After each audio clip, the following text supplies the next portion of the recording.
Welcome, my dear students, in Sri Digambar Institute of Technology, Dosa. Dear students, myself Mulchan Taylor, and I am HOD of Applied Science in Sri Digambar Institute of Technology. Dear students, I will teach you technical communications, and this is our third video lecture on aspect of technical communication. And we can say about this lecture, this is the forms of technical communication, because these are the two parts of the forms of technical communication. Okay, तो हम technical communications के forms के बारे में हम जानेंगे। कितने forms हैं देखते हैं। Forms of technical communication. अब इस पिक्चर से जो डायग्राम दे रखा है, इस डायग्राम से हम क्या समझेंगे? This is the picture of, किसका सिंबल है ये? एक लेटर का, मेल का, बिल्कुल। तो ये भी हमारा एक कम्युनिकेशन का तरीका है। ये हमारे मोबाइल फ़ोन का, ये आपस में बात करने का, ये हमें बातें को सुनने का। तो ये these are the forms of technical communication, because this is the technical tool. Why? The communication is related to any type of the medium when we use of any type of the tool and mediums for the communication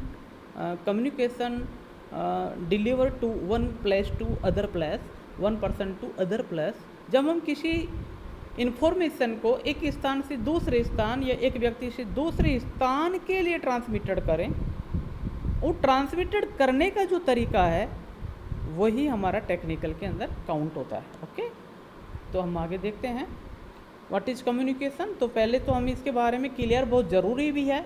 तब तक हमें इसकी deeply knowledge नहीं मिल पाती, तब तक हम इसके बारे में नहीं जान पाते। Communication is the art of transmitting information. कौन सी कला है ये? हमारी सूचनाओं को भेजने का एक तरीका, एक कला ही हमारा कम्युनिकेशन कहलाता है।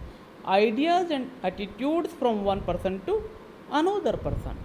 हम किस तरह से एक व्यक्ति से दूसरे व्यक्ति तक हमारी इन्फॉर्मेशन को भेज रहे हैं, बोल करके भेज रहे हैं, या कोई लिफाफे में कुछ लिख करके उसको भेज रहे हैं, कोई लेटर या ईमेल सेंड करके भेज रहे हैं, या फिर हम किसी संकेत के माध्यम से उसको कोई इन्फॉर्मेशन देना चाहते हैं। These are the forms of technical communication. अब इसमें फॉर्म्स में देखते हैं कौन कौन से। एक तो ये देखा, फॉर एग्जांपल, जैसे कि स्कूलों के अंदर जो पीटीआई होते हैं, हमें जब प्रार्थना या फिर कोई पीटी करवाते हैं तो वे ढोल बजाते हैं, ड्रम बजाते हैं। वो बोलते नहीं हैं, ड्रम बजाते हैं। And we change our PTs forms, और हम पीटी की फॉर्म्स को बदलते रहते हैं। This drums, beating drums, whistling, हाँ, side boards, sign boards, these are the technical communications tools. तो कम्युनिकेशन टूल्स के ये एग्जाम्पल्स है। Personal process occurs between people, means to influence the tool for controlling and motivating people। It is a social emotional process, expression of thoughts and emotions through words and action। ये हमारे tools हैं। कौन कौन से? Personal process. ये आपके ऊपर depend करेगा, आपको जितनी नॉलेज है कोई बात को किसी लोगों तक पहुंचाने की, वो आपका अपना तरीका होता है। जैसे फॉर पिक्चर के अंदर हम देखते हैं, इस इमेज के अंदर ये क्या कर रहा है? ड्रम पीट रहा है, बोल नहीं रहा। सामने दूर व्यक्ति हैं, तो इसकी आवाज़ को सुनकर के वो भी ड्रम को पीट रहा है। This is the personal process. क्या कहना चाहते हैं, क्या बताना चाहते हैं, वो उनको पता है। अकर्स बिटवीन पीपल, ये लोगों के बीच में ही जो भी घटनाएं घटित होती है। This is the causing of information and communication. Means to influence other, ये डिपेंड भी करेगा किसका कम्युनिकेशन कितना बेहतरीन है, उसके द्वारा हम दूसरे लोगों को इम्प्रेस करते हैं। Tools for controlling and motivating peoples. Tools for controlling and motivating peoples. अच्छा, कई ऐसे ऑर्गेनाइजेशंस होते हैं जो अपने रिसिपेंट, जो रिसेप्शन रूम होता है, उस रिसेप्शनिस्ट सीट के ऊपर एक ऐसे व्यक्ति का चयन करते हैं जिसका केवल बात करने का अंदाज ही कुछ अलग हो, ताकि उसका इफेक्ट पड़ सके। It is a social and emotional process. It is a social and emotional process. ये सोशल एंड इमोशनल प्रोसेस क्यों है? क्योंकि सोशल ये है कि आपकी वाणी जितनी अच्छी होगी, बात करने का तरीका बेहतरीन होगा, उतने लोग आपसे प्रभावित होंगे।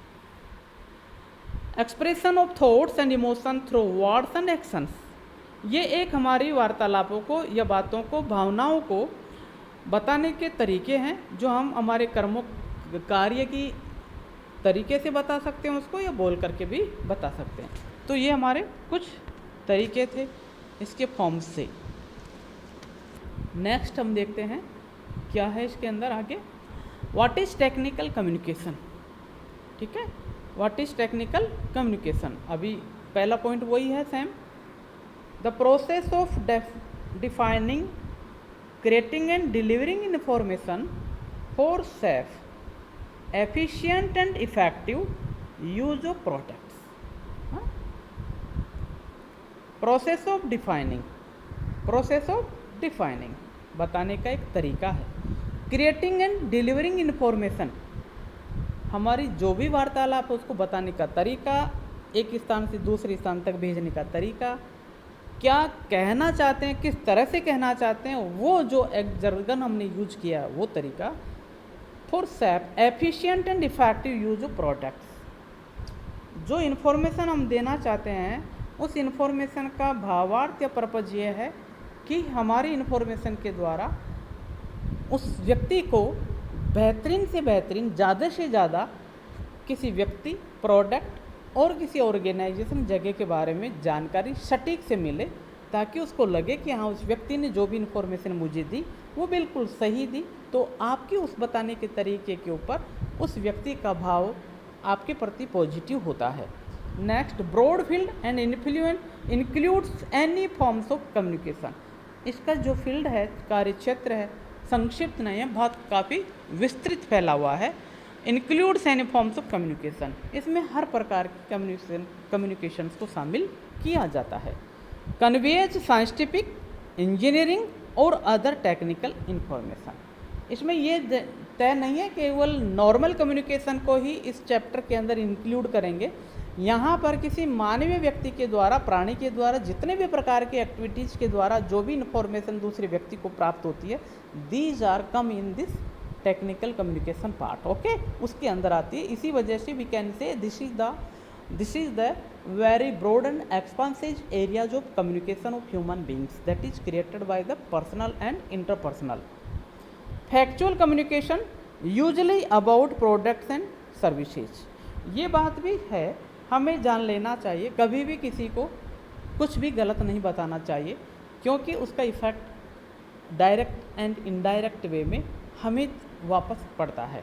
Factual communication usually about products and services, ख़ास तौर से तो वहाँ ध्यान देने वाली बात है जब आप किसी ऑर्गेनाइजेशन से जुड़े हुए हैं और उस ऑर्गेनाइजेशन की कोई भी इन्फॉर्मेशन आप प्राइवेट एंड अपने प्रोफेशनल या फिर अपने कलीग्स को बताना चाहते हैं, तो उसमें कभी भी कोई गलत बात नहीं होनी चाहिए, क्योंकि वो बिल्कुल सटीक और करेक्ट इन्फॉर्मेशन ही होनी चाहिए। कल को आपका इम्प्रेस उनके बीच में ख़राब हो सकता है।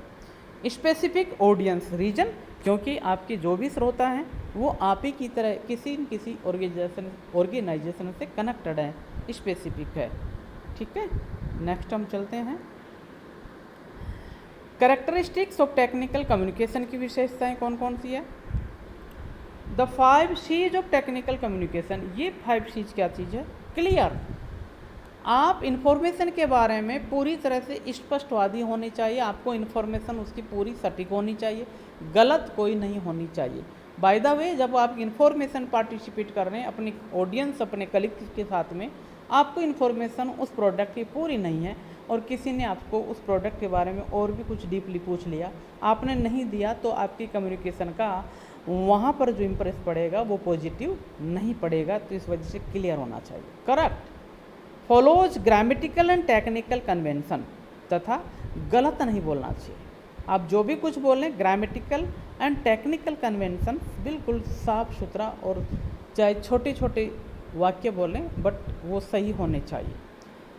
कंसाइज, क्लियर विदाउट एक्सेस वर्बिएज, मतलब उस प्रोडक्ट या इन्फॉर्मेशन जो भी आप किसी भी ऑर्गेनाइजेशन या प्रोडक्ट या पर्सन के बारे में देना चाह रहे हो, तो कंसाइज आपको वो वार्तालाप जो भी बात बताना चाह रहे हो वो आपकी व्यर्थ की नहीं होनी चाहिए, वो काम की होनी चाहिए, अर्थपूर्ण होनी चाहिए, जो उस प्रोडक्ट ऑर्गेनाइजेशन और उस व्यक्ति की सटीक इन्फॉर्मेशन हो, वो ऐसी होनी चाहिए। Consistent builds trust. अच्छा, ये चीज़ है, आपको कभी कभार ही ये काम नहीं करना चाहिए। जब कभी भी आपको लगे कि कोई new activities happening in your organisation में है, तो आप उस समय को बहुत अच्छी तरह से भुना सकते हैं। अपने साथी कलीग्स के लिए आप मीटिंग सेमिनार का आयोजन करके उनमें विश्वास कायम कर सकते हैं, तथा ताकि उससे आप और उन लोगों के बीच में एक नाता के एक रिलेशन बॉन्ड अप क्रिएट होता है। Comprehensive contents all of necessary information. इसके अंदर वे संपूर्ण जानकारियाँ शामिल होती है जो उस प्रोडक्ट या ऑर्गेनाइजेशन पर्सन से संबंधित है, तो उसमें कोई चीज़ हमसे छूटनी नहीं चाहिए। नेक्स्ट हम देखते हैं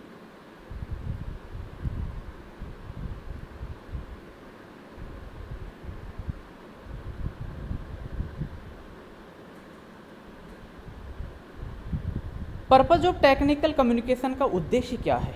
technical communication serves three purpose that sometimes overlaps. 3 तरह की उसकी मुख्य उद्देश्य होते हैं। पहला कौन सा होता है? इन्फॉर्म, बताना, निर्देश देना, और उसका क्या प्रभाव पड़ा, परस्यूएसिव, लोगों को समझाना नहीं आता है तो। Next, cross cultural variation. Culture is a complex concept with A variety of definition. It involves element that may vary across cultures. क्योंकि हमारी जो संस्कृति है वो एक यूनिटी में है, डाइवर्सिटी इन यूनिटी, ये बात सही है, लेकिन वो डाइवर्सिटीज़ के अंदर है, तो उसमें क्रॉस कल्चर वेरिएशन है, तो उसके हिसाब से हमारी इन्फॉर्मेशन बिल्कुल सटीक होनी चाहिए, किसी को आहत नहीं होनी चाहिए। Language, religion and beliefs, values, attitudes, politics and law, technology, social organisation. मतलब इस रूप से भी किसी को आहत नहीं होनी चाहिए। आप जो लैंग्वेज का यूज कर रहे हैं, दूसरे ग्रुप के व्यक्ति उस लैंग्वेज के बारे में जानकार नहीं हैं, तो आपको ऐसी लैंग्वेज, नॉर्मल लैंग्वेज या ऐसी फैमिलियर लैंग्वेज को इस्तेमाल करना है जो सभी लोग उसको अच्छी तरह से समझ सके। मान लिया जाए कोई बंदा है, सिंध बोलता है, सिंधी लैंग्वेज है उसकी, सिंधी भाषा है, और उस सिंधी भाषा का इस्तेमाल ज़्यादा कर रहा है, और राजस्थान में आ जाता है। राजस्थान में सिंधी भाषा केवल हमारी गंगानगर की तरफ चलती है, हनुमानगढ़ गंगानगर की तरफ, और लेकिन हमारा जो मिड एरिया है वहाँ पर वो चीज़ चलती नहीं है। तो उससे रिलेटेड हमें क्या करना होगा? ऐसी लैंग्वेज, ऐसी लोकल लैंग्वेज जो सभी लोग उसको समझ सके, उसका इस्तेमाल करने। रिलीजन एंड बिलीफ्स, ये भी ध्यान में रखना होता है कि मेरे बताने से उसमें कोई ऐसे एग्जाम्पल्स इंक्लूड न हो जो किसी धर्म या किसी मत से जुड़े हो, ताकि किसी को आहत न हो। वैल्यूज एंड एटीट्यूड्स, मेरी वार्तालाप करने का जो भी तौर तरीका है वो बिल्कुल संक्षिप्त और अनुशासित होना चाहिए। पॉलिटिक्स एंड लॉज, ये भी मुझे ध्यान में रखना है, क्योंकि कई तरह की परेशानियां क्रिएट हो जाती है, बट हमें किसी पॉलिटिक्स और कानून कोई आ जाए वैसी चीज़ उसके अंदर नहीं होनी चाहिए, लीगलाइजेशन उसके अंदर नहीं होनी चाहिए। फॉर एग्जांपल, जैसे कोई फिल्म वगैरह का प्रोड्यूस होता है, तो वहाँ पर वो पहले उसको रिलीज करने से पहले हर नज़र से उसको देखते हैं कि किसी समाज को आहत तो नहीं होगी इसकी स्टोरी, या फिर इसके ऊपर कोई आहत होता है तो कोई धारा तो नहीं लगेगी, या किसी पॉलिटिक्स, राजनीति से तो जुड़ी हुई नहीं है। इसी तरह से हमारी जो मीटिंग सेमिनार का जो दायरा होता है उसमें हमें देखना होता है कि कहीं किसी ऑर्गेनाइजेशन में सेमिनार या प्रेजेंटेशन देते समय ये ख्याल रखना चाहिए कि मेरी इन्फॉर्मेशन का किसी धर्म या मत से लगाव या जुड़ाव नहीं होना चाहिए। सोशल ऑर्गेनाइजेशन, और दूसरी बात है सोशल ऑर्गेनाइजेशन, क्योंकि हम सब लोग समाज से बंधे हुए हैं, एक सामाजिक संगठन होता है, तो कहीं ना कहीं हम किसी न किसी संगठन से जुड़े होते हैं, तो फिर भी हमें अपना ये तरीका रखना चाहिए कि वो ऑर्गेनाइजेशन हमारे उस सेमिनार के दौरान काम में या बीच में नहीं आना चाहिए। ओके चले नेक्स्ट है इसमें, language is a systems of words and sounds to communicate ideas in meaningful way. ये बहुत बेहतरीन तरीका है, क्योंकि आपकी भाषा की पकड़ आनी चाहिए। आप वहाँ सिस्टम बड़े अच्छे हैं बोलने में, लेकिन आपकी बात को 50% लोग नहीं समझ रहे हैं, तो आपको तुरंत प्रभाव से उनके हाव भाव से समझ लेना चाहिए कि यहाँ पर लैंग्वेज प्रॉब्लम है, तो आपको उसी लैंग्वेज में आना है जिससे वे लोग आपकी बात को सटीक समझ सके। फेमस लिंग्विस्टिक नॉर्म्स चॉम्स्की एंड श्योरेज classified languages artificially restricted, abstract, arbitrary, creative, redundants and recursive. इन्होंने ये भाषाएं बताई। कई लोग इस तरह से आर्टिफिशियली बनावटी बात बना करके बोलेंगे, ऐसा करें, क्योंकि सामने वाले व्यक्ति भी आप ही की तरह किसी न किसी क्षेत्र के अंदर विशेषज्ञ होते हैं, तो वे सब समझ जाते हैं, आपके चेहरे के भाव को समझ जाते हैं कि ये केवल हमें मोटिवेटेड करने ही आया है और इसके अलावा कुछ नहीं। तो हमें ऐसा लगना चाहिए रियल फैक्चुअल हमें कोई बात बतानी है तो एकदम फैक्चुअल तरीके से, ताकि वो लोग हमसे जुड़ सकें, हम उनसे जुड़ सकें। इस तरह का हमारा होना चाहिए। ठीक है, तो इसके ऊपर हमने थोड़ा सा और देखते हैं कि जनरल एंड टेक्निकल कम्युनिकेशन में और क्या अंतर हो सकता है। जनरल एंड टेक्निकल कंटेंट से जनरल मैसेज है ना, ये शायद हमारा हो गया था, आगे हम बढ़ते हैं इसको। Effective features essential for effective communication. कुछ भी आपका है, आपके सेमिनार प्रेजेंटेशन कितने भी बेहतरीन है, वार्तालाप करने का आपको नॉलेज कितना भी है किसी भी पॉइंट के ऊपर, वो मायने नहीं रखता। मायने ये रखता है कि आपके उस प्रेजेंटेशन से श्रोतागण कितने ज़्यादा प्रभावशाली हुए, उनके चेहरे के ऊपर आप क्या लेके आ रहे हैं, वो सबसे ज़्यादा मायना रखता है। Clarity of the message that to be conveyed, जो भी आप बात बताना चाह रहे हैं उस बात के प्रति आपको संपूर्ण नॉलेज होनी चाहिए, स्पष्टता होनी चाहिए। दूसरा है clarity about the purpose and objective of the research. कुल मिला के you must be have good knowledge and deep knowledge about the product and the subject। आपको गहरी जानकारी होनी चाहिए, क्योंकि कोई भी व्यक्ति आपको उस प्रोडक्ट या किसी बात के बारे में गहराई से पूछ लिया, तो अगर हमें नॉलेज है तो डेफिनेटली हम उसका रेमेडीज या उसको रेमेडियल आंसर दे देंगे उस समय, तो इफ़ेक्ट उस सभा के अंदर हमारा जो इफ़ेक्ट है बहुत अच्छा होगा। और यदि हमने कोई जवाब नहीं दिया तो वहाँ पर हमारा इफ़ेक्ट ख़राब हो जाएगा। कॉमन लैंग्वेज बैकग्राउंड, ये सब बहुत अच्छी बात है। बार बार इन्हीं चीज़ों के ऊपर हम आते हैं कि लैंग्वेज का बहुत ज़्यादा असर पड़ता है हमारी कम्युनिकेशंस के ऊपर। हमें कितनी भी लैंग्वेज आती है ये मायना नहीं रखता, हमें सिर्फ और सिर्फ वो बात करनी है कि जो मेरे श्रोतागण उस लैंग्वेज को समझते हैं, केवल मुझे वो लैंग्वेज यूज करनी है। For example in senior classes की इंग्लिश है, जिसके अंदर एक लेक्चर था द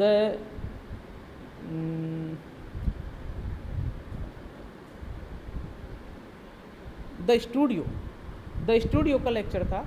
उसके अंदर उसमें बताया गया था कि द स्टूडियो के अंदर पहले जो था बहुत ज़्यादा इतना फिल्म हाउस के अंदर स्टूडियो नहीं हुआ करते थे। स्टूडियो वो जहाँ पर फिल्म एक्टिविटीज़ की जाती है, शूटिंग वगैरह की जाती है, तो वो काफ़ी बड़ा होता है, एरियाज़ में काफ़ी बड़े होते हैं, नेचुरल ग्राउंड भी उसके अंदर होती है काफ़ी, ये नहीं किसी रूम के अंदर, काफ़ी बड़ा होता है वो, जिसके अंदर काफ़ी एरियाज़ में कई किलोमीटर में फैला होता है। तो उसमें बताया गया था कि बाहर से एक बंदा आया जो कि फॉरेन कंट्री से रिलेटेड था। हम लोगों के उन्होंने कॉन्फ्रेंस लिया, गर्मियों का महीना था तो ऐसी गर्मी भी थी, तो हम सब लोग बैठ गए और उसने पता नहीं क्या क्या बोला, इंग्लिश के अंदर सब कुछ बोला, हमें कुछ भी नहीं आता था, सिर्फ 2 वर्ड हमें आते थे। एक तो वेलकम समझ में आ रहा था, एक गुड मॉर्निंग समझ में आ रहा था, ये चीज़ आ रही थी, इसके अलावा कुछ भी नहीं। हम और लोगों की तरह गर्दन हिला रहे थे, तो वो चीज़ हमें नहीं होनी चाहिए। तो हमें लैंग्वेज कौन सी यूज़ करनी है कि मुझे कितने भी लैंग्वेज आती है ये कोई मायना नहीं रखता कि मैं उन लोगों के सामने मैं इंग्लिश झाड़ूँ, फ्रेंच झाड़ूँ, ये नहीं, बल्कि उन लोगों को मैं कितना पहुंचा, मेरी इन्फॉर्मेशन मैं कितने लोगों तक पहुंचा सकता हूं और वो भी इफ़ेक्टिव। तो निर्भर करती है कि मैं उन लोगों की हाव भाव से पहचान करके उस लैंग्वेज को सेट करूं जिससे वे लोग ढंग से समझ सके। Appropriate medium to convey the message, बिल्कुल ये भी सही होना चाहिए। कहीं मेरे माइक की आवाज़ बहुत धीमी है, पीछे के लोगों को बात समझ में ही नहीं आ रही, 3 घंटे का सेशन चल रहा है, पीछे के लोग आराम से सो रहे हैं, एसी वाले कोई रूम में हम बैठे हुए हैं, तो वहाँ पर पीछे के लोगों तक जा ही नहीं रही। तो मुझे ये भी चेक करना है कि मेरी जो माइक की आवाज़ है वो मेरा मैसेज है प्रॉपर वे में पीछे तक जा रहा है या नहीं जा रहा है। ये भी नहीं होना चाहिए कि पीछे सही जा रहा है लेकिन आगे के लोगों को बड़ी प्रॉब्लम्स आ रही है, उसकी इतनी ज़्यादा आवाज़ है कि फ्रंट सीट के लोग उस बात को समझ ही नहीं पा रहे हैं। तो प्रॉपर मेरा मीडियम होना चाहिए। Appropriate feedback to the message, तभी जा कर के मेरे मैसेज का जो फीडबैक है वो अच्छा आएगा। Modes formal and informal, oral, written, internal, external, ये मेरी कम्युनिकेशन के तरीके हैं। कौन कौन से? Formal and informal, oral and written, internal, external. ठीक है, ये प्रकार हैं फॉर्मल, इनफॉर्मल, ओरल, रिटन, जिसके बारे में हम चर्चा कर ली थी, इंटरनल एंड एक्सटर्नल। इंटरनल भाई हम हमारे ऑर्गेनाइजेशन के जितने भी लोग हैं, कलीग्स हैं सारे के सारे, हम क्या बात कर रहे हैं वो तो इंटरनल हो गई। एक्सटर्नल क्या हो गई कि जो भी इन्फॉर्मेशन हम हमारे ऑर्गेनाइजेशन से अलग हट करके किसी दूसरे ऑर्गेनाइजेशन में भेज रहे हैं या बाहर के लोगों से, तो वहाँ पर हमारी ऑर्गेनाइजेशन की जो इमेज है वो किस तरह की है, उस तरह से हमें वहाँ पर पेश होना है। नेक्स्ट, ठीक है, इस तरह से हमारे फॉर्म्स ऑफ कम्युनिकेशन का होता है। Okay, thank you very much.